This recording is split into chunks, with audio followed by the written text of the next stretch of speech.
Hey, Craig, thanks so much for coming on to the Prepper Website podcast. I really do appreciate it. Well, I'm glad to be here. Hey, Looking tell us, forward to it. I look forward to it too. Ham radio is one of those big things that we always hear about. I know that in my exclusive email group, people are always talking about it. People want to be able to communicate, but we're going to get into all of that. Before we do that, tell us a little bit about yourself and how you started in ham radio. Well, I grew up in an age when there was no internet, right?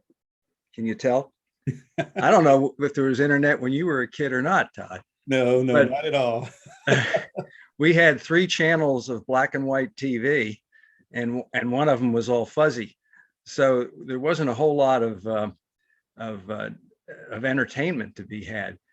But there was a war going on the airwaves when shortwave radio was really, really big. And you had on the one side, you had Radio Moscow and Radio Havana, Cuba. And on our side, we had Voice of America, Radio Free Europe, the BBC, Deutsche Welle in Germany. And I didn't really care what they were saying, and I didn't understand it because I was too young, but I got a shortwave radio one Christmas and I started listening.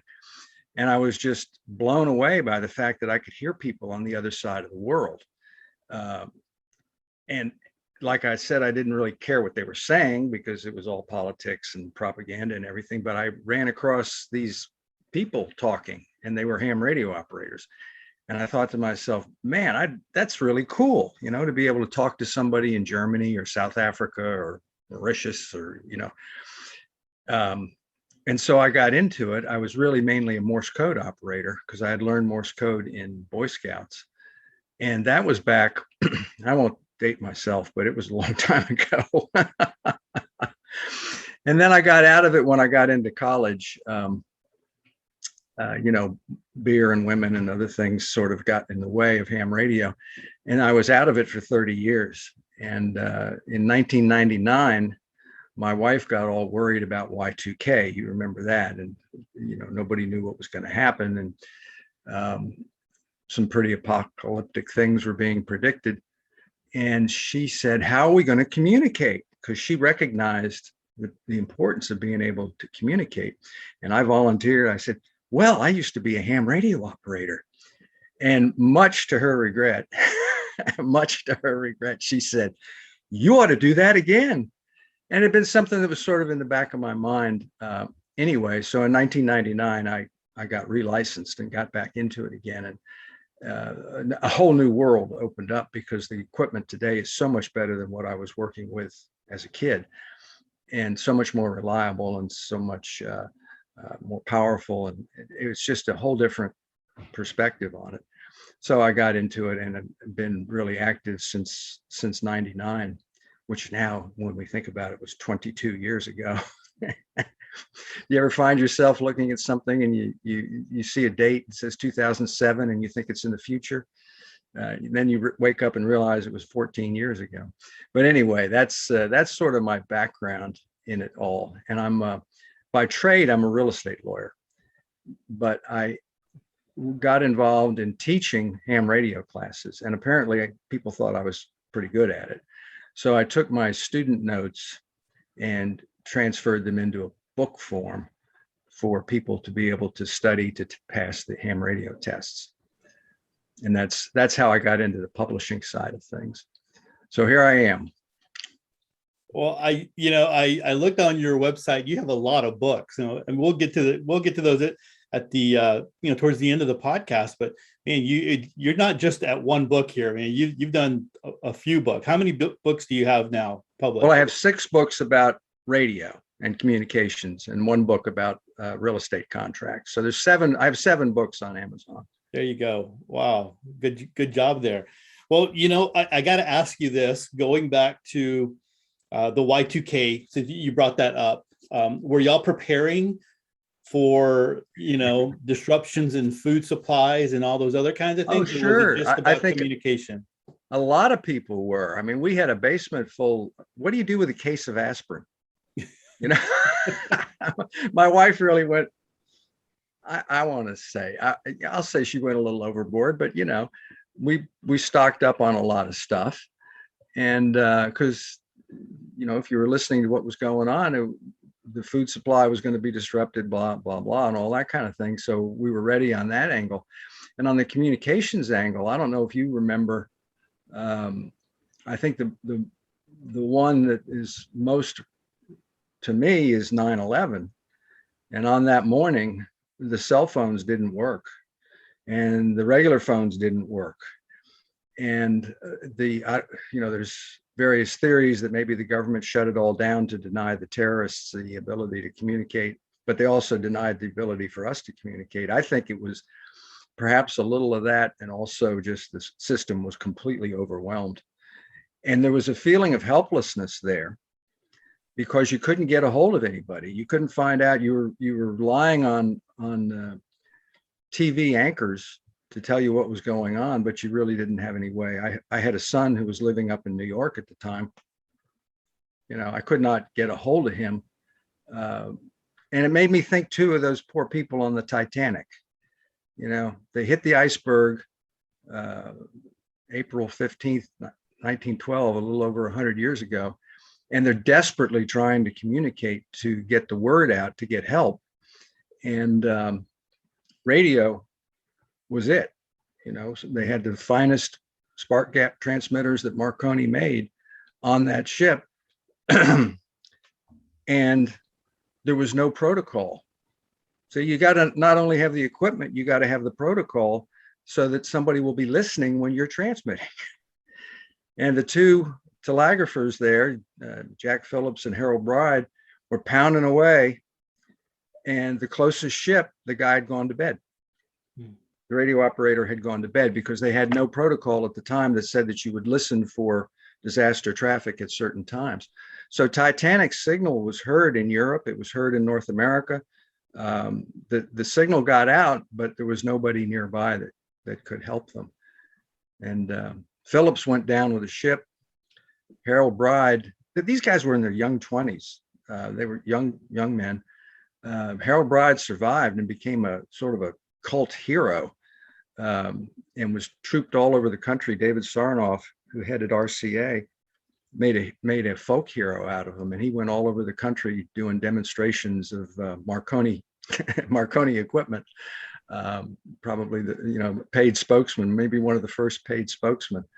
Kind of interesting story on the side, but it all goes together with what we're talking about. If you're in a disaster situation, you need to communicate. You need to be able to reach out and either get help or let your family know that you're okay, or maybe just know what's going on around you. I mentioned in my book, you could be hunkered in your bunker and asking the question, does New York City still exist? And you would have no way of knowing if the internet's not working, if your cell phone's not working. Everything is based on the internet now. Even your local radio station, AM, FM, is an internet feed. And a lot of them don't even have emergency power anymore. So you could literally be completely in the dark and have no idea what's going on in the world if you don't have some way to communicate. Kind of rambled on that one, but I think we got there. No, I think that's good, right? Because you made the jumps there from Y2K, which we always, that always comes up in the preparedness community. But then the 9/11 just recently, we remembered that here. But very valid points, because a lot of people in preparedness, those that are wanting to live more self-reliant lives, that question always comes up. How are we going to communicate? I know, going back to the exclusive email group, I have people who are asking questions like, I have family members who live in another state. How will I be able to communicate with them? If there was a grid down situation, or maybe it's not the end of the world, as we know it. Maybe it is a grid down situation. Maybe you're dealing like what people are dealing with in Louisiana right now. I think we're going on maybe 3 weeks of without power, after the hurricane that they faced. But that's one of those things. People want to know what is going on. We can have all the beans and the bullets and the Band-Aids, and we can have all that kind of stuff. But I think that's really helps calm the psyche, right? It's really easy for your mind to Yes. go and to Oh, start. your imagination is going to be going crazy. And even bad news is news. You know, to know what's going on is really important. I'll give you another example. I've worked with a disaster relief organization, and they were down. This was several years ago in a hurricane situation down in, I think it was Louisiana, as a matter of fact, and there was no cell phones, and they needed to get word back to the base to tell them to bring certain materials. They needed certain things. They had no way to do it. They finally made a connection standing on the roof of a Walmart, you know, holding the phone a certain way. And, they finally got through to Kansas City from Louisiana it was really luck. I mean, I don't know how that cell phone ended up working, but if they'd have had a ham radio, that would have been an easy skip or trip. So they got interested and started teaching ham radio to their people because it was just so important. Otherwise, there was no way, even if it was just a couple, how loud can you yell? You know, even if the person you're trying to get a hold of is just a couple of blocks away, if you don't have radio, what are you going to do? I mean, smoke signals, yell. I mean, it's really, really critical. So I think it's all well and good to have your 25 pounds of oatmeal under the bed, but you really need a little bit more than that in order to survive. Yeah, good points there. My dad had a place out in East Texas where the cell phones, exactly what you were kind of talking about. I mean, it was completely off grid. When we would go up there, we needed generators and all that kind of stuff. It was kind of funny though. My son's first cell phone was a hand-me-down BlackBerry, the one with the rollerball and all that. And so we went up there one time, and no one else could get. He could. He did. He was walking all over the property, talking to his little girlfriend. I'm like, "Are you really talking? What are you doing?" And yeah, I mean, that phone for whatever reason could do it. I don't know exactly what it was, but there was like one spot every once in a while we could do it. Yeah. And the scary thing for me was there was a time where Dad had gone out there and we hadn't heard from him. Mom hadn't heard from him. I hadn't heard from him, and it was a little concerning. I was about to pick up and drive out there, and it would have been, 2.5 hour drive just to see if he was okay. And it turned out he was fine. He just didn't have cell service. So you get those radio shadows. Let me throw out a tip here while you're talking about that. If you're not able to get through on voice, send a text message, because your phone will keep pinging until that message gets through. And the message only takes a millisecond. So even though the phone may be tied up, even though the phone system may be overwhelmed because those towers can't handle that many conversations, the text message will eventually get through. So think about that. Yeah, and we were doing that, and of course that's one of the things that they always talk about to do when you are in when the lines are all congested is to use text messages. So that is a really good point and something to remember. When you're panicking, sometimes you don't Right. those really basic things. Right. Before, so I'm a big proponent of, in the preparedness community, we talk about EDC, everyday carry kind of stuff. And some people, they show pictures of their knives and their guns and their, whatever they're carrying around. And my EDC is always going to be my phone, right? That to me, right, that is a pretty powerful communication tool when everything is working correctly. When it works. Like you were saying, we need to be able to adjust and be flexible. Before we jump into ham radio, there's a couple of other things that always come up in different things, different articles. And we do have a lot of people that are new to preparedness or to the self-reliant life. Can you cover some of like the FRMS and the GRMS? The different radio services? Yeah. Sure. Well, let's talk about, first of all, receiving. I think it's really important that everybody have a radio that's capable of receiving shortwave, local, and and the Weather Service, the National Weather Service, broadcasts on 10 different channels, about 162 megahertz. This is a little one that I got. I don't know if you can read that or not. It's a Chinese piece. You get an idea of the size of it. Not much to it. $20, and it will cover all. I think everybody for $20. Come on, everybody needs at least one of these in their kit, if nothing else, to give to the kids and keep them busy for a while, you know. And you might, I suggest in my book that you get something a little more sophisticated than this, but this is certainly a good start, is to have something like this so that you can at least listen and hear what's going on around you, or get some kind of news. Because even if New York doesn't exist, you might be able to hear somebody in London telling you about it. For the people that are on the podcast, the brand was it RETEXX? Yes, it's RETEKESS, Reticus. All right. They make this radio and a bunch of handheld radios, which we can talk about in a minute. And I think eBay is probably where I got this. Okay.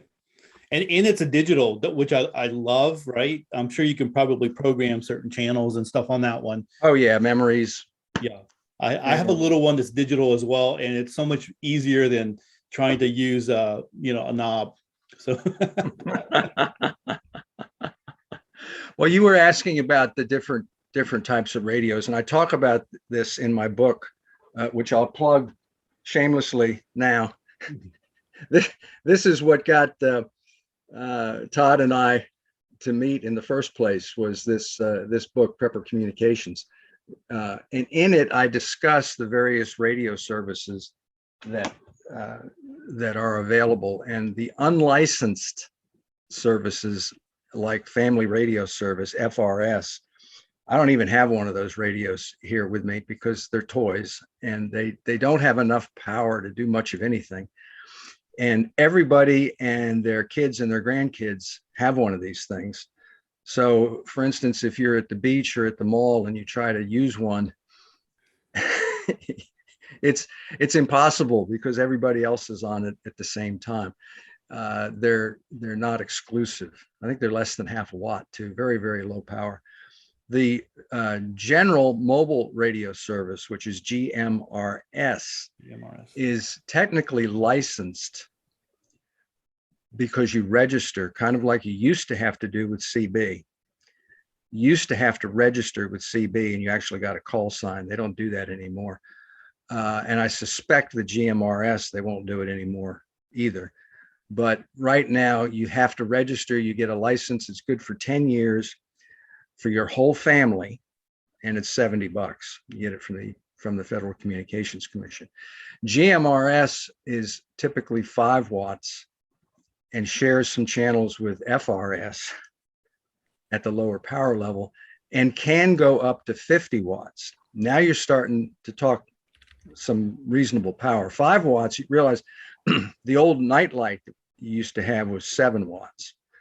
So you're talking less power than a nightlight in most cases with GMRS, and all the handhelds are going to be in that power range, because you simply can't get a battery that will do much more than that. Which leads me to another topic here about why you might want to get a ham license. Is it's important to learn some of this stuff, because I saw a handheld radio that was advertised on I don't know where it was, maybe it was eBay. It claimed it did 8,000 watts. And I'm thinking to myself, I know what a watt is, and I know how much power that is. And there's no way any handheld in this world can produce that much power. And so it's important that somebody know, otherwise they're going to fall victim to a whole lot of ridiculous claims and schemes and stupid things that you're going to disappoint you when the time comes. But this is a Baofeng, much vilified Chinese radio. Yeah. This one is configured for GMRS frequencies. The The rules are that you can't have a radio that does both GMRS and ham. Although if you find a Beifong ham radio, it will look exactly like this. The programming is different in it. So it doesn't, it'll do one set of frequencies or it'll do the other set of frequencies. This is about a 5-watt radio. I bought 2 of them for less than $60. So here's another thing that we'll talk about, maybe more about these a little bit, or maybe in another episode or something. They're a bear to program, let me tell you, and the manuals are in Chinglish. So you better have your translator ready and your little orphan Annie decoder ring, because they're I don't want to say it's impossible. Your 12-year-old can probably do it. That's who I have to get to program these. Remember? Anyway, but this is a GMRS handheld radio, which, as I say, is 5 watts. It operates on a very high frequency, which is typically only line of sight. One of the things about these VHF and UHF frequencies, the very high frequencies, they do not bounce off the ionosphere. They go through the ionosphere, which is why we use these to communicate with satellites. So you're only going to get line of sight out of something like this. And so your distance is very, very short. If you're going to talk across town, okay. If you want to talk to your family in the next state, probably isn't going to work for you. That's why, we talk about ham and the differences in what you can do with ham that you can't do with a handheld like this. Got it. Well, and you see a lot of those come up, it's common in the preparedness circles, in the preparedness community, those valve, how did you, I always pronounced it valve thing or valve. Well, it's a B-A. Baofeng. Yeah, well, it's Chinese. So, here's one. This is a Woshan. Woshan. Wouxun. I have a feeling that these are all made in the same factory in China, and they put a different nameplate on them and a different case, perhaps, and all. But there's a lot of different varieties of TYT, and I can't even go into all the different names that they have on them. They're all basically the same, the same thing. But you were asking another question, and I got sidetracked. Well, no, just on so the Baofeng, whatever. You see a lot of those on Amazon. So right. You're saying you got to be careful which one you buy, because one is going to be for the GMRS. Right. Some of those that can do ham as well. Is that what you were saying? Well, the ham radio version of this Beifong GMRS radio looks exactly the same. Okay. It looks exactly the same, but the guts are programmed to operate on the ham frequencies rather than the GMRS frequencies. Okay. You can listen. Let's make an important distinction here. You can listen anywhere you want without a license. It's only transmitting that you have a problem. Now, I suspect that a lot of these have snuck into the country that are not legal, that are capable of operating on both GMRS and ham and aircraft and marine and a whole lot of other things that they really shouldn't be. And when you buy on eBay or Amazon and it's shipped directly from China, I don't know that anybody's really checking like they should. But the law is, and the rules are, and the thing that you can count on is the legitimate stuff. Gotcha. Okay. All right. Well, let's go ahead and talk about ham, because I think one of the things that, of course, it always comes up is the license, right? Mm-hmm. And I think that scares people, because they have this idea of sitting down somewhere and studying for, days and days and days to go take a test. And then, having to get all this equipment, and it's like, is it really worth it? So can you just tell us a little bit about why you think someone should get a ham license? Let me put another perspective on it. All of that study and all of that research and all of that accumulating has a purpose. if you're going to operate a radio, I mean, anybody can buy one of these things and mash a button. But if you don't know how to work it, if you don't know how to program it, if you don't know that this antenna is a piece of garbage and you really need to get a different antenna, if you don't know these things, then you're really crippled. You're not able to do what you think you can do. If you wait for the emergency to open the box and take the radio out of the plastic and turn it on, it ain't going to happen. You know, it is not going to happen. By getting a ham license and going through the study, which I'll talk about in a minute, you're going to accumulate knowledge, which is going to help you when you need it. That's the whole point. The whole point is not to own a radio. The whole point is to be able to communicate. And if you can't communicate, you may have the equipment, like Titanic had the best equipment that the world, I mean, that was Marconi's most expensive transmitter. They had the best equipment in the world, but they didn't have the protocol to go around it. I'm sure those operators knew what they were doing, but everybody else didn't. So it didn't really help them a whole lot. You need, and your tribe and your family need to know how these things work so that when the time comes, they can make them work. And one of the ways you do that is you learn some of the theory behind it. You get the equipment, which is not, I mean, come on, at $30, this is not an impediment, you know? I mean, really. You get the equipment and you practice with it. You know, you get on the air every Saturday morning at 10 o'clock or whatever. And we can talk about the 333 rule in a bit if you want. And you practice with the equipment so that you know how to work it. You know what works. You find out that maybe you need a better antenna. You find out that there's a better location on your property for the reception. And you become proficient at it so that when the time comes, you can actually use it. The license itself, gee, I just happen to have a book for that. This is the license for the entry level, called the technician class license. It is not difficult.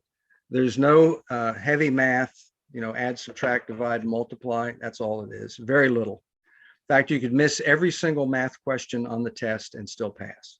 So if that's a problem for you, don't worry about it. But it teaches you the basics of power and volts and amps and antennas and how radios work.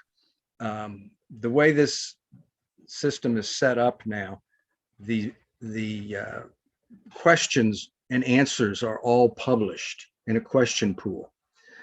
The tech test is, let's see,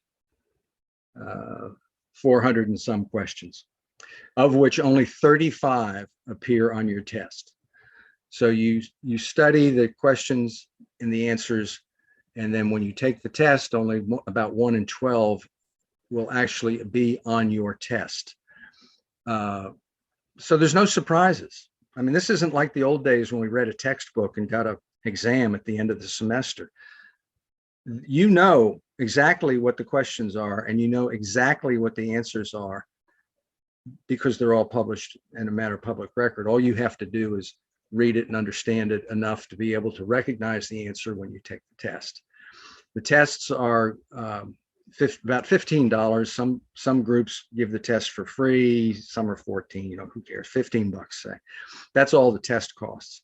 Takes you maybe half an hour, let's say an hour to go there, register and all. And then when you pass, the FCC will issue you a call sign, which you use to identify yourself when you're on the radio.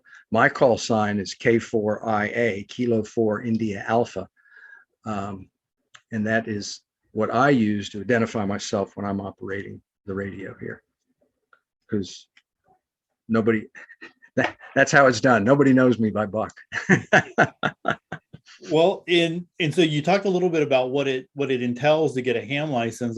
You know, I have heard here recently that it just seems a little bit easier to get in and to do that technician's license. Did it change recently, or how long ago did it change to make it just a little bit easier to get that? Oh, well, it really changed. It used to be in the good old days that you had to go to an FCC office to take your test. And I tell a little funny little story about that in the book here, when my buddy Billy and I went down to the FCC building in Washington, D.C. to take our test. I was scared to death. I thought if I failed it, I was going to jail. We were just high school kids.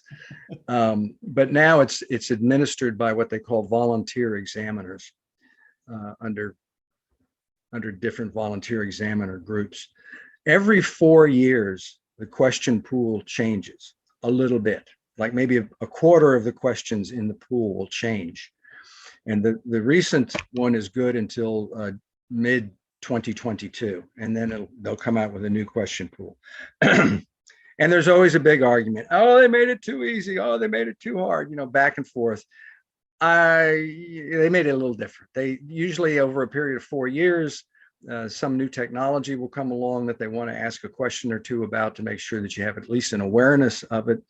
But I would have to say that the tests are not hard. They really are not that hard. There may be concepts there that you've never thought about before, but it's not like differential calculus or anything like that. I mean, that's for another day. That is not there. The technician class license gives you privileges on the high frequency bands, VHF and UHF bands, basically. So you're going to be able to operate the handhelds, the line of sight stuff. Talks about repeaters. I don't know if you know what a repeater is, but it takes a signal, it receives a signal and retransmits it. So if you take a repeater and you put it up on top of a water tower, like ours is 400 feet high, the one that our club operates here, it typically will be 100 watts where the handheld might only be 5.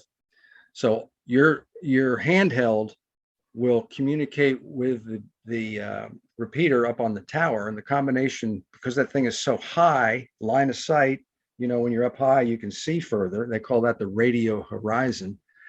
It expands out. So I can hit that repeater here in Fredericksburg, Virginia, from the Beltway, which is about 50 miles, in my car with a 50-watt 2-meter radio. And then that repeater sends it out. And I think I did the math on it one time, and it was thousands of square miles that thing can cover because of the difference or the amplification effect of the height and the higher power up on the repeater. But you can't count on the repeaters being there in an emergency. Most of them have backup power. Ours is tied in with the county. County has a big backup station there because they're using the same site for their emergency communications. But if the wind blew that antenna down, the repeater wouldn't work. So I talk about that in my book, that you need the repeaters are great for, and the other thing is, if there was an emergency, the repeater might be co-opted by people that actually had emergencies, and you wouldn't be able to use it to call your friend across town to see if he has any extra beans. Mm-hmm. So you need to have a backup system, which is point to point, not relying upon the repeater. But we talk about that in the book and in the licensing to give you an idea of how these things work and what you can expect from them and what you can expect when they don't work and how you can work around that. That's sounds good. That's interesting there. Is there a place to find like all the repeaters, or if there's a repeater around you? Yes. In fact, there's a really good app for your phone called Repeater Book, one word, Repeater Book. And it will use the GPS in your phone to locate repeaters within a certain, you tell it 10 miles, 15 miles, 25 miles, and it will list them all in order closest to you, their frequencies, their offsets, their tones, all the information you need to program into your radio in order to be able to communicate through that particular repeater. I really like Repeater Book. There's also hard copy books that have the same information in them, and internet sites. And those will be ham repeaters. I'm I know you can go online and look for GMRS repeaters, General Mobile Radio Service. Remember, that's unlicensed, registered, but unlicensed service. But I found there's no GMRS repeaters in my area. The closest one is about 50 miles away down in Richmond, and I haven't got a powerful enough GMRS radio to see if I can reach to Richmond. But there aren't a lot of them around. It's more point to point. Okay, that's interesting.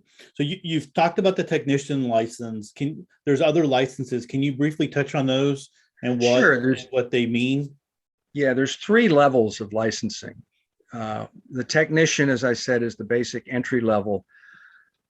VHF, UHF, some very, very limited privileges on HF, on what we call the 10-meter band, which is very close to CB. We haven't talked about CB, which is capable of long distance communication, but requires real high sunspot numbers in order for that frequency to reflect over long distances. We don't have high sunspot numbers right now. We're in the bottom of a cycle. So it's not reliable for long distance, the technician license. The general class license, which is the next one, allows you to operate on HF, high frequency, which was what we used to call shortwave. Those frequencies will refract off the ionosphere at given times, given sunspot cycles and all that sort of thing, and are capable of worldwide communication most of the time. Some band will be open at some time almost anywhere in the world. And you're able to run with ham. Remember we said 5 watts on a handheld, 50 watts with a GMRS base station. Hams can run 1,500 watts, which is a lot of power, and that is definitely capable of round the world communication. There are some frequencies that are reserved that only the extra class can use. There's 3 classes: technician, general, and extra. Each one of them is progressively more intense in the exam, but the same pattern. I mean, the questions and answers are all published. So you study the questions and answers and the backup material, and maybe, go to the internet to look up a few things that you can't understand. But those are the 3 license classes that are available for hams. And once you get the extra class license, you're done. You don't ever have to take another test. The licenses are good for 10 years, and you can renew them with no exam. You just go online and tell the FCC you want to renew. So once you pass the extra, you never have to take another test. That's it. You're done. You have full amateur privileges. Perfect. All right. Did I overwhelm you there? Oh, no, not at all. I'm just trying to remember all the other questions that people have asked me about ham that I haven't been able to I got you. Provide answers to, and looking at all the different the levels there and what it would take. You were asking about cost. Yeah. So what would be a good entry level handheld? I mean, you showed 2 already, but if someone was getting their technician license, you said they're pretty much going to be using the handheld. What would be your recommendation? Okay. Back up one bit. Yes, everybody gets a handheld. I got 4 of them sitting on the desk here, and I think I have 2 more somewhere else around here. You accumulate them, because you got one in your glove compartment, you got one in your ham shack, you got one at the office. You got I think I have 2 at the office. I'm not going to pick a brand. That's the big names in ham radio are ICOM, ICOM, Yaesu, YAESU, these are Japanese companies, and Kenwood. They're the big 3. There are tons of others, and a lot of Chinese, as we mentioned, Woshan and Baofeng and all that sort of thing. As far as a handheld goes, you're going to spend anywhere from $30. What do you want to get out of it? This Yaesu handheld You can see by the size of my hand how big this thing is. Amazing little radio because it does digital. And what this is a system where I can tie in to the internet and talk to somebody anywhere in the world. The communication between my handheld and the internet is local. But once it gets on the internet, it goes across the world. I plug in a number and it pops out in a repeater in London, Australia. It could be anywhere in the world, but you're capable, as long as you can get to the internet. Now, this is where you got to watch it if you're talking about prepping. You got to get to the internet in order for this to work over long distances. But this is a Yaesu. It cost about $150 or $160. We're not talking about a whole lot of money. And I want to make a point here about ham radio equipment. It holds its value.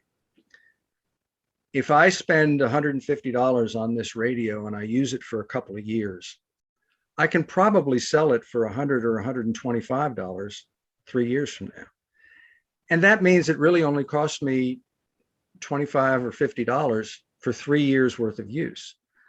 To the same extent, a more expensive transmitter, let's say you want to get an HF transmitter and you spend $1,000 on it. As long as it's still a current model, you can probably sell it for $800 to $900 in a few years. So your true cost of ownership was really only $100. And it's funny now with the chip shortages that are going on, some of the used radios are selling for more than they did when they were new because you can't buy a new one because of the chip shortages. You can't count on that, for forever. But I would say that if somebody wanted to get an HF ham radio set up with the antenna and the stuff that you need in order to operate it, I'd budget around $1,500, which is not much more than the cost of a cell phone. I have no sympathy for people who want to whine about how expensive ham radio is when they're carrying around a $1,200 cell phone. That's true. And their kids have $800 video sets, Yeah.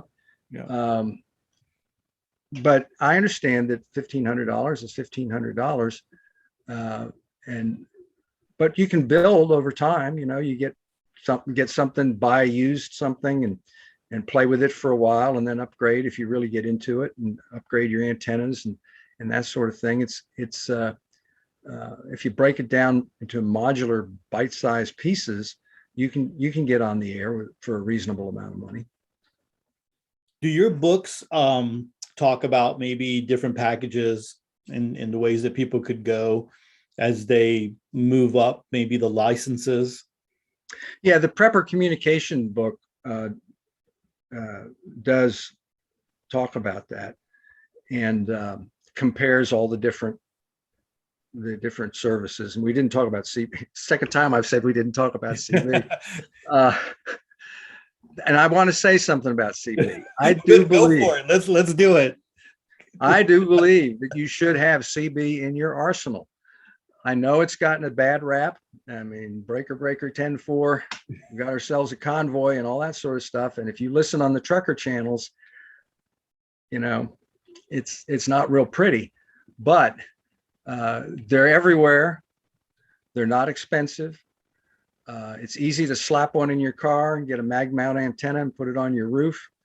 And they're low power. They're only 5 to 8 watts. So they're not much more than a hand, even though they got this big fancy box, they're low power, but you can talk around town on them. And there's a lot of them. So if I was going to have a radio that I wanted to use to communicate, to listen at least, and maybe communicate with the public, I think I would have a CB available. And go to a pawn shop and you can buy one that somebody stole. I mean, I have purchased one off of Craigslist before, met someone and do the little 12-volt converter thing where you can plug it up to a battery or whatever, and maybe not put it in your car, but you could have it at home and available that way. But you're right. I mean, if you weren't going the ham radio route, having something like that, you could still probably communicate with people that were on ham radio, and you could still get some information that way. Well, it'd have to be local. Have to be, you're right. You would Yeah, be, you're not going to get any other distant. local people Right. here. Like if you're in a big city, I mean, the chances of someone, now I'm in Houston, Texas, right? So the chances of someone having CB and then being able to get more information are probably a lot Pretty good. higher. Yeah. Yeah, pretty good. But if you were trying to communicate with someone and you didn't want the whole world to be listening in on it, you probably want to go with a different, like GMRS, where not everybody has one of those. That's true. That's true. Now, you can't use codes. You're not supposed to use encrypted messages. You need to tell these preppers that.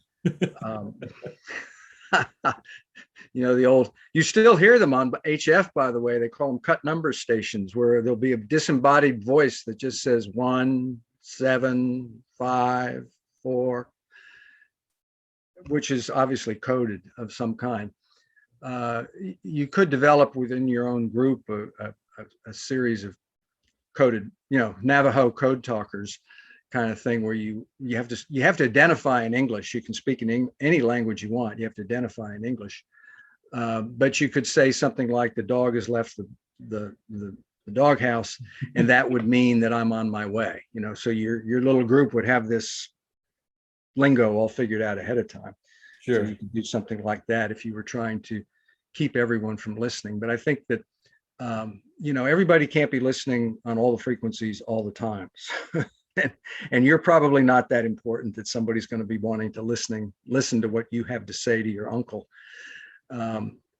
So I think the CB, though, is so ubiquitous that anything you say on there, you got to figure there's going to be at least a dozen people that hear it.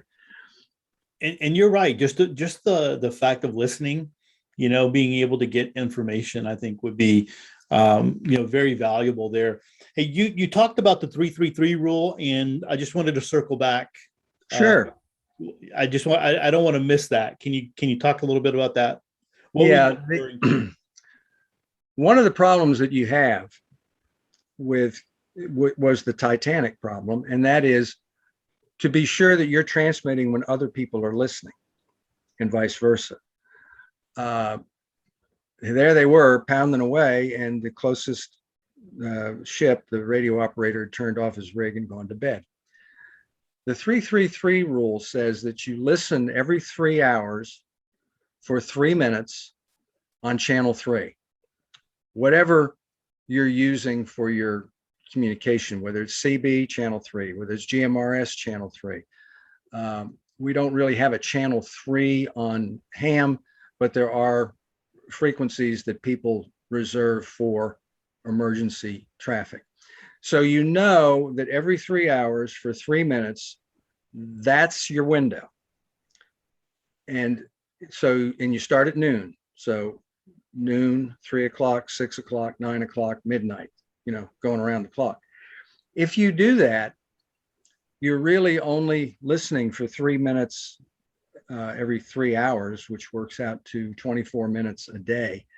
And the battery on your radio will last a long time. If you had to leave the radio on 24 hours to hope that you had it on the right frequency at the time that somebody was calling, your battery wouldn't last very long at all. But by just doing 3 minutes every 3 hours, it'll last a long, long time, maybe weeks, maybe weeks. So that's the 333 rule. And it's kind of, your group could have its own rule. You could have a 377 rule. Every 3 hours for 7 minutes on channel 7. You could have whatever rule you wanted for your little group, but the 333 rule is the one that's generally used by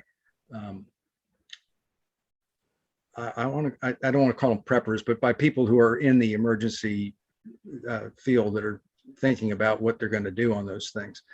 After Titanic, they adopted similar rules for ships, and a requirement that all ships have radio equipment on them, and that somebody be actually listening to it. So I think that's a great thing to know, man. That's that right there, I think is worth the whole podcast listen, the whole episode listen. The 333 rule. Well, I explain it in a little better detail in the prepper book. But yeah, that's otherwise the chance it's finding a needle in a haystack in a field full of haystacks. Yep. Trying to figure out what frequency somebody's, unless you have, I suppose you and your uncle could have it all figured out ahead of time. But if you're just trying to get general information, it helps to know where people are going to be and when. It's good. That's good. All right. So a question that always, something that always comes up. It's not a question, but something that always comes up. Just people buying ham radios for emergency situations. It's like, hey, I'm not going to Right. get the a license. I'm not going to do anything like that.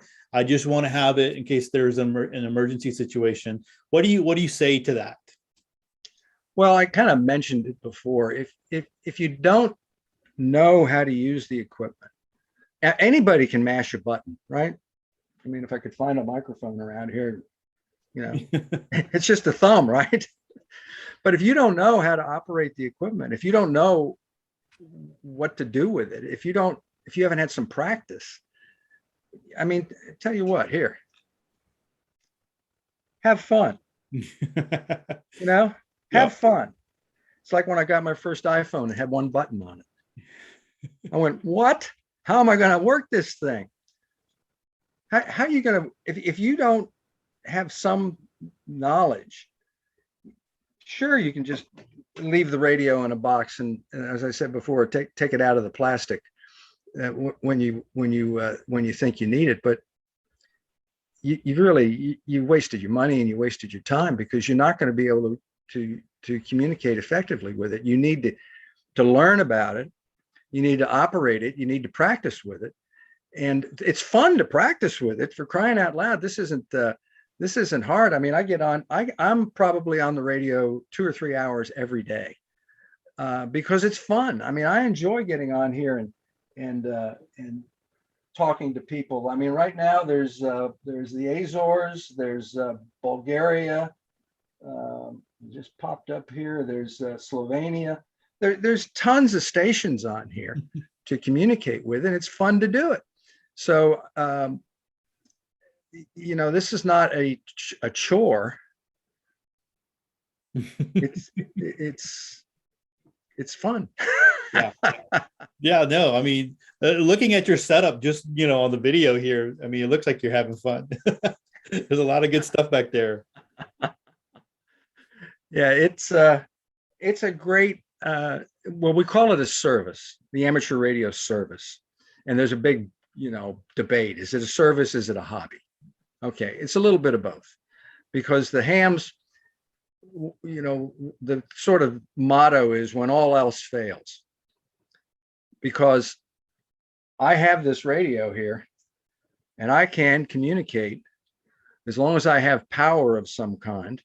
And I talk about power in the Prepper Communications book and various ways that you can get power and different kinds of generators and batteries and all that sort of stuff. But as long as I have power, I am equipped and I am capable of communicating with the whole world, really, at any given time, and certainly within my local sphere. And to me, that is more important than having another bucket of oatmeal. Well, and you're providing that service and helping other people out. Exactly. Is there anything in the groups that you work with, or if things really went downhill, there was let's just say a national event, a global event, is there anything solidified that people would work together across, to share information across the nation? Or is it just a bunch of local groups that are kind of doing their own thing? There are established nets.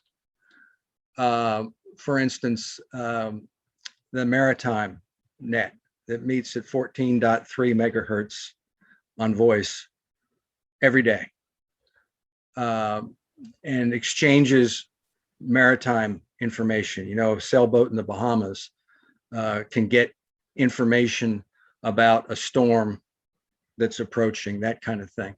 There are lots of nets of that sort. The Salvation Army has a net.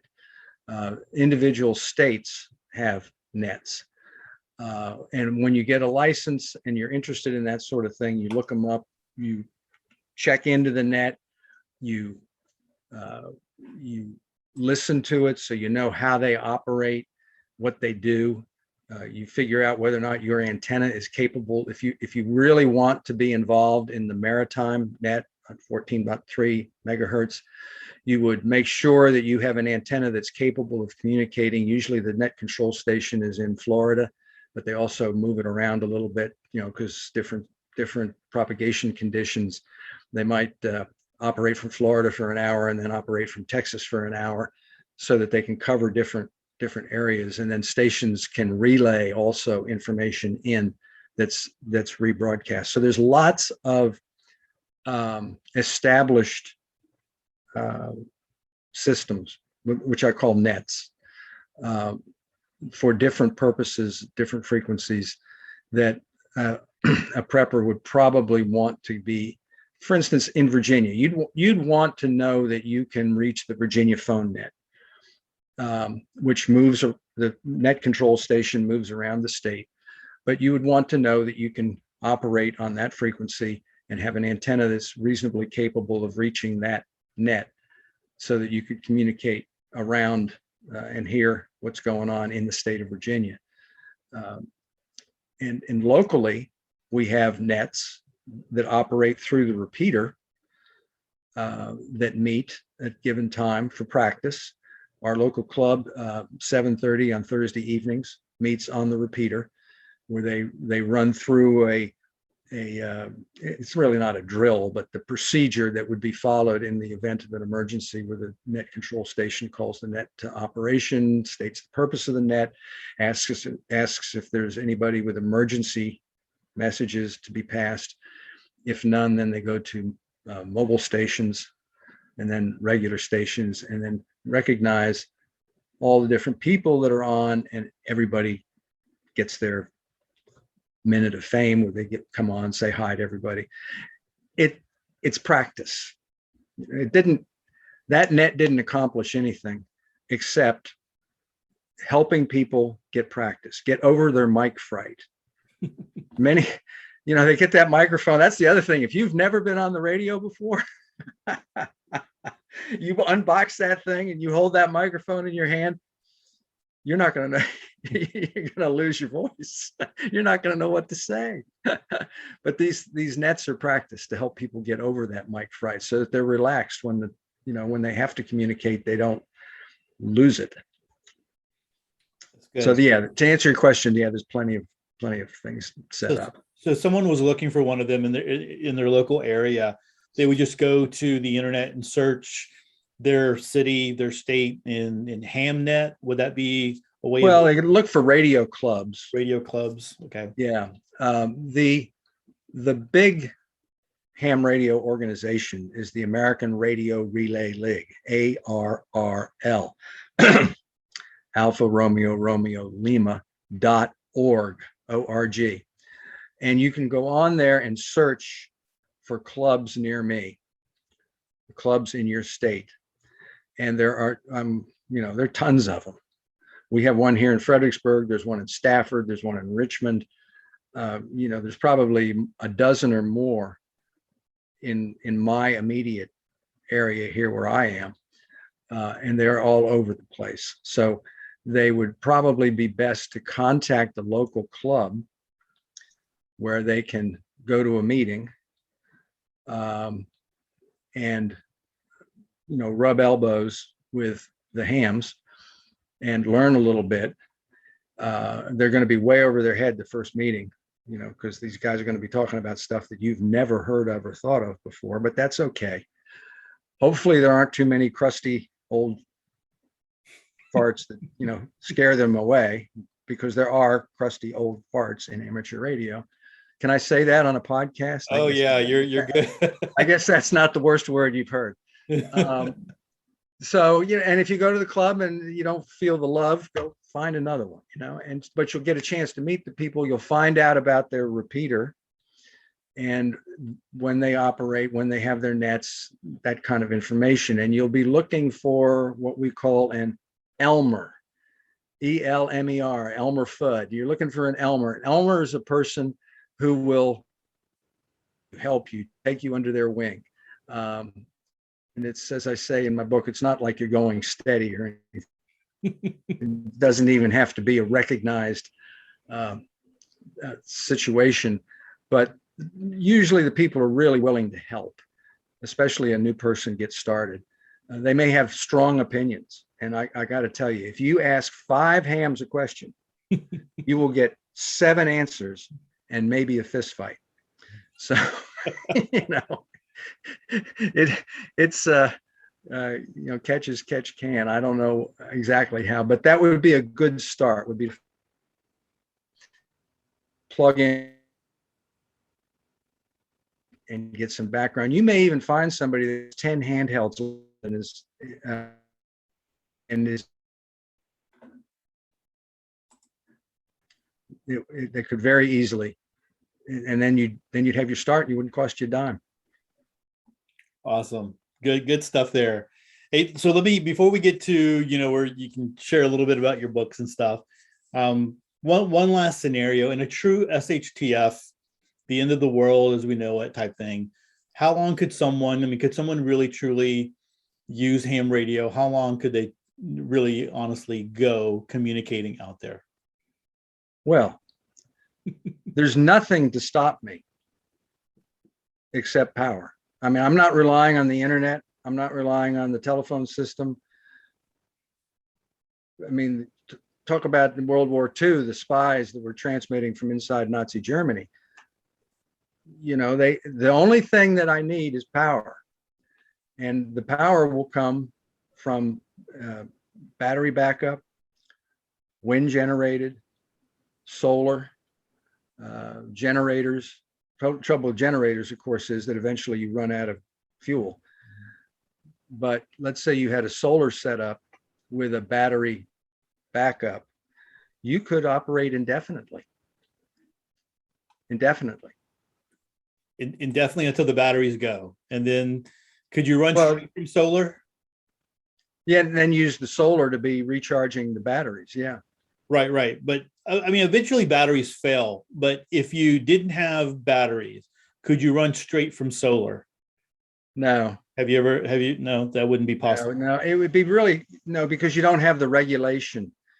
If the solar panel is putting out about 17 volts, which drops as you put a load on it, and the load that would be required by a radio it wouldn't work. You got to have that battery as a buffer, because when the load is high, the power will come out of the battery, and then when the load is low, the solar panel will be putting power into the battery. And batteries, I mean, a LiPo lithium battery, I think they're good for 2,000 charge cycles, which, if you did one a day, that would be seven years. And that's what they're rated for. They probably do more than that. I don't know. So, if you're talking more than a year or 2 years or 3 years, there's not going to be any ham radios out there. There's not going to be anybody to talk to. What did Einstein say? I'm not sure what the Third World War will be fought with, but the Fourth World War will be fought with sticks and stones. Hey, on your website is easywayhambooks.com. All your books are there. I did click over to Facebook, and you have postcards that I guess that you've shared that are coming in from all over the place. What can you just tell me a little bit about that? What is that? Sure. People that you meet online? Yeah, the Facebook page is also Easy Way Handbooks, all one word, Easy Way Handbooks. Easywayhandbooks.com really shows you the books and gives you the link to order them from Amazon. A long-standing tradition in amateur radio was to exchange postcards as written confirmation of your contact. And they're called QSL cards. QSL meaning, do you acknowledge? Do you acknowledge me? QSL with a question mark is a question. QSL without a question mark is an answer. Do you acknowledge me? QSL. So the QSL card is a written confirmation of a contact. And it's a long-standing amateur tradition to exchange these cards. And sometimes I wonder, am I a postcard collector or am I a radio operator? Because I enjoy getting the postcards as much as I do enjoy getting the radio, getting on the radio. To get these cards from all over the world, some of them very pretty pictures or nostalgic. Some of the cards I get from Russia are pretty interesting stuff, particularly when they have all the old communist symbols still on them. But that's what I had a haul that had come in the other day, and I just laid them on the counter and took a picture of them. They were mostly from Germany, and I think there was one from Denmark and Switzerland, a couple from Switzerland that I had received that day. I have thousands of them. I have probably 10 shoeboxes full of cards from all over the world. And it's kind of fun to go through them, particularly the exotic ones, and kind of recall the conversation. I got to tell a little story, if you don't mind here. When I was first getting interested in amateur radio, we had read the book, The Mutiny on the Bounty, and I loved it. I just absolutely loved the whole story. You had to figure out who really were the villains and who really were the heroes and what happened to them, and a tremendous story. Well, Fletcher Christian, who was the chief mutineer, when they left, they sailed off and they tried to find a place that was so remote that the British Navy would never find them. And they ended up on Pitcairn Island, which is out in the middle of nowhere in the Pacific Ocean. And I had just read that book fairly recently, and I'm tuning around on the radio late one night, and I heard Tom Christian, who was one of Fletcher's descendants, who was a ham radio operator on Pitcairn Island, and I worked him. I contacted him. I was on cloud nine. I couldn't believe it, because history and the radio and all had come together, in a moment that I'll always remember. I mean, it was a real chiller of a moment. Tom had gotten his license because Pitcairn was so remote that they had no communication with the outside world. What are we talking about? Communication. He and his wife both were licensed ham radio operators, and that is how they communicated with the rest of the world, to get messages back to England to say, hey, send us some bangers and mash. We're out of Guinness. When I told my high school, I had to write an essay, what I did last summer, and I told the story of contacting Tom Christian. And my teacher didn't believe me. She said, no, this was not supposed to be fiction. This was supposed to be what you did. But I did. No, you did. Well, a couple of months later, I got a QSL card from Tom Christian on Pitcairn Island, and I brought it in and showed it to her. That's cool. Very cool. Yeah, that was a great moment. That was almost as good as the moment when I contacted him. And so that is a fun thing. And does this sound like fun to you? I mean, that's what ham radio is all about. That is a moment. If you get a chance to talk to somebody in Japan or China or South Africa, it's really a thrill, and it's much more. Sure, I can pick up my cell phone and call somebody in South Africa, but it's not the same. It's really not the same. Yeah. So some of these places that are experiencing, let's just say, governmental trouble, the ham radios, are they free to talk freely or do they have to be careful? Well, it kind of depends on where you're talking about. North Korea, there's no amateur radio allowed in North Korea, period. And that is a very closed, what do they call it, the Hermit Kingdom. You'll never hear anybody broadcasting from North Korea. Other places, I am sure that there are people who are transmitting illegally. I'm sure that there are terrorists who have obtained this equipment who use it when they shouldn't be. Well, I guess we can just kind of leave it at that. In the third world, the governments are not as capable of tracking down pirate stations.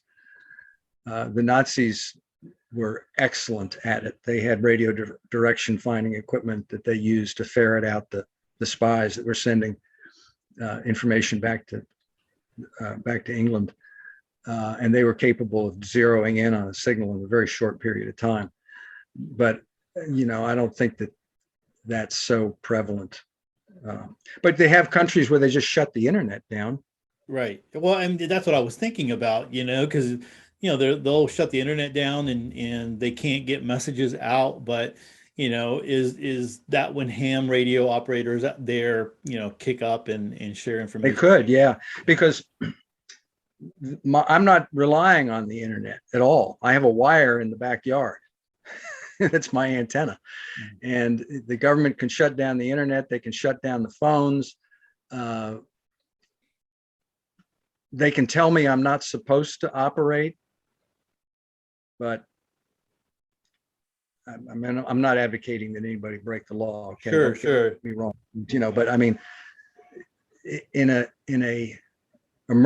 true emergency situation, hams are allowed to operate outside of their frequency privileges and with whatever power they need in order to get the message through. It's kind of an exception to all the rules. In a true emergency, we use our knowledge, and why get a license?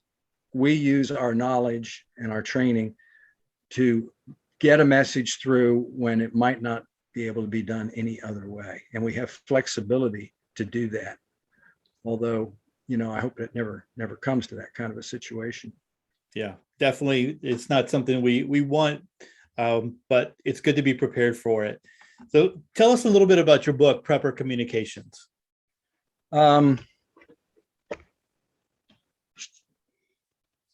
I was first licensed back in high school, all the people who were coming into ham radio were science nerds.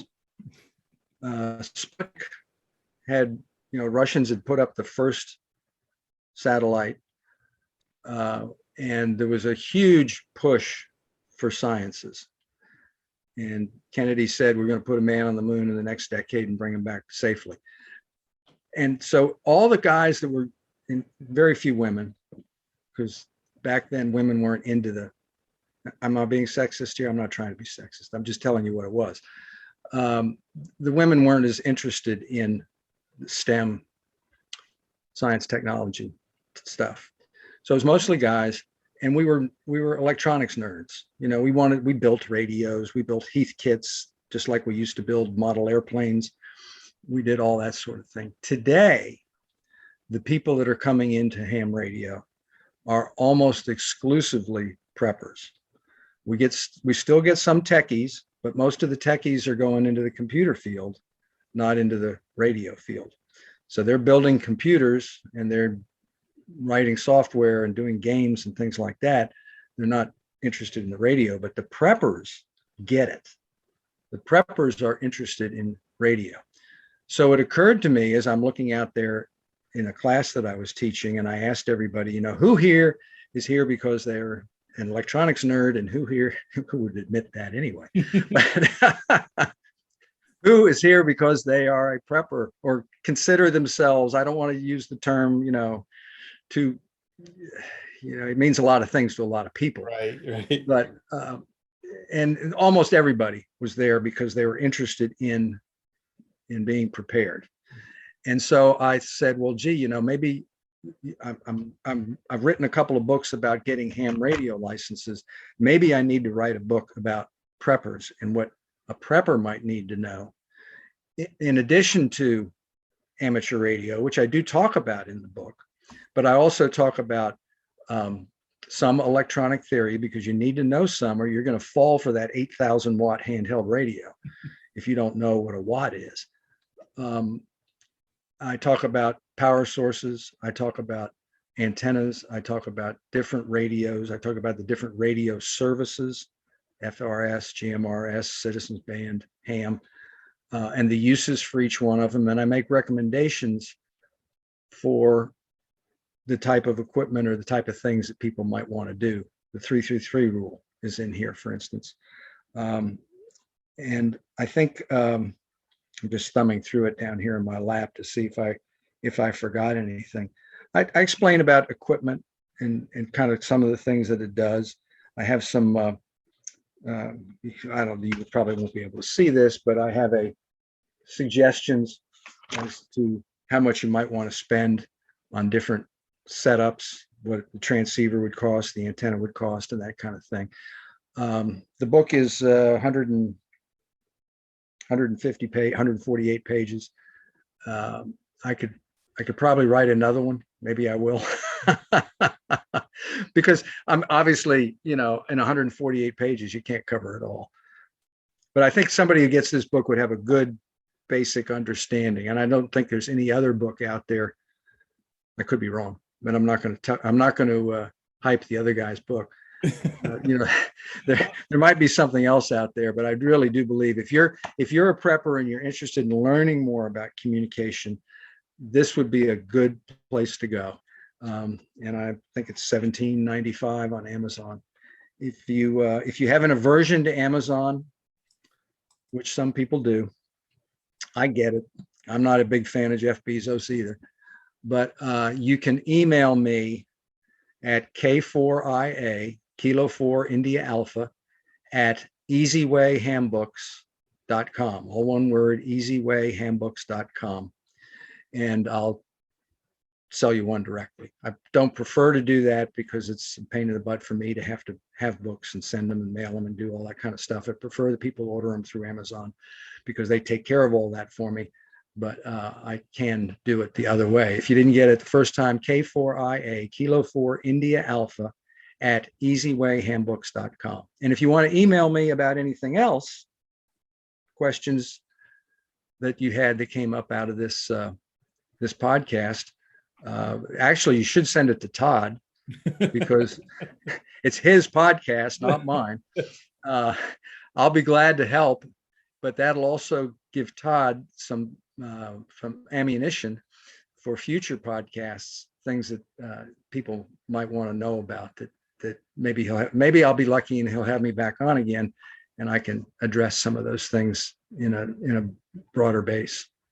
That'd be good. Yeah, your book on Amazon has good ratings, man. So congratulations on that. It's interesting. The technician class book is a #1 bestseller on Amazon. There you go. Who knew? And no sex. Well, and so you've got the technician license book, the general license book, the extra license book. I have a book called How to Get on HF, which is shortwave, which is a book for the beginning, say somebody who just got their general class license and needs help setting up a station, a shortwave station, again, capable of communicating anywhere in the world at any particular given time. And that book talks about equipment and antennas, going into more detail than what's in the other stuff. I also have a book on DX. Now, DX is a abbreviation that I suppose means distance, but it's also used to describe contacts with countries out of your own country. So if I make a contact with South Africa, that's DX.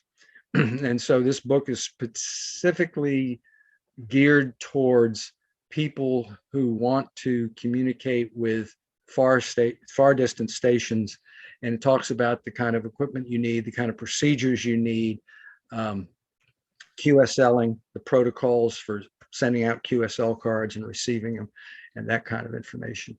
So there's actually 6 books that deal with amateur radio topics. Awesome. Awesome. A lot of good stuff. And that's easywayhambooks.com. Right. Hambooks, plural. Plural. Easywayhambooks.com. It's a mouthful, but it's kind of easy to remember. Easy to remember. It's easy for me to remember. Hey, well, thanks so much for coming on to the podcast. Is there anything you want to end with? Anything, any last, thoughts? I think I want to end where I began.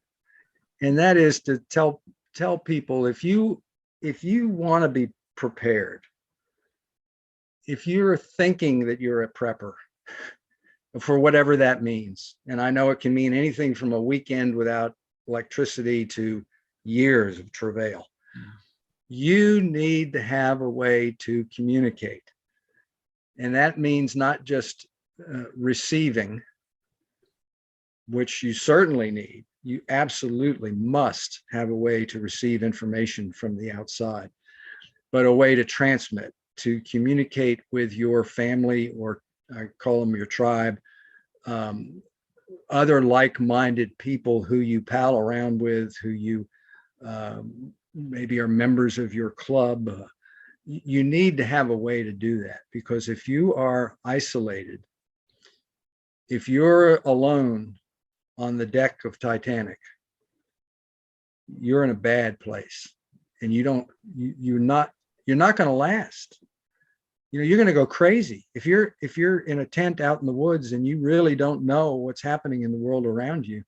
I think of the Japanese soldiers who retreated to the jungles in the South Pacific and didn't know the war was over, and led their entire life eating bugs.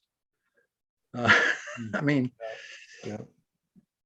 I think it's really, really important that you have a communications plan, and that might just be Citizens Band. It might just be GMRS. You might think that ham is too much, but I would suggest that the more you know, and the more capabilities you have, the more diverse your equipment, the more diverse your experience, the better chance you're going to have of surviving and communicating, and not being completely isolated, to me, is really, really important. And getting help. Yeah. How do you get help? I asked you before, how loud can you yell? Yeah. And knowing what's out there, what's coming. That's all of that. Really good stuff. Really good stuff. Well, very good, Todd. Listen, it was great to be on here with you. I appreciate your giving me the opportunity. Next time, maybe I'll have some better lighting. I'll be set up in a studio like you are, but for now, this is it, buddy.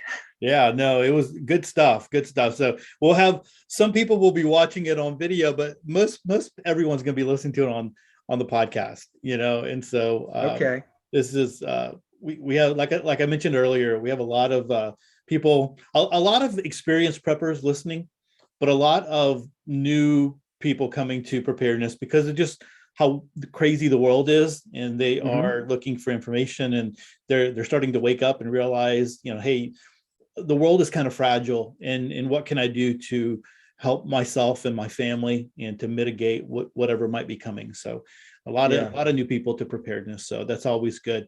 And again, I just want to say I appreciate all the information that you shared and the books that you have there. And I'll be linking to those books in my in the notes. So if anybody wanted to go check those out, I'll link straight over to Amazon so you can go check them out. Very good.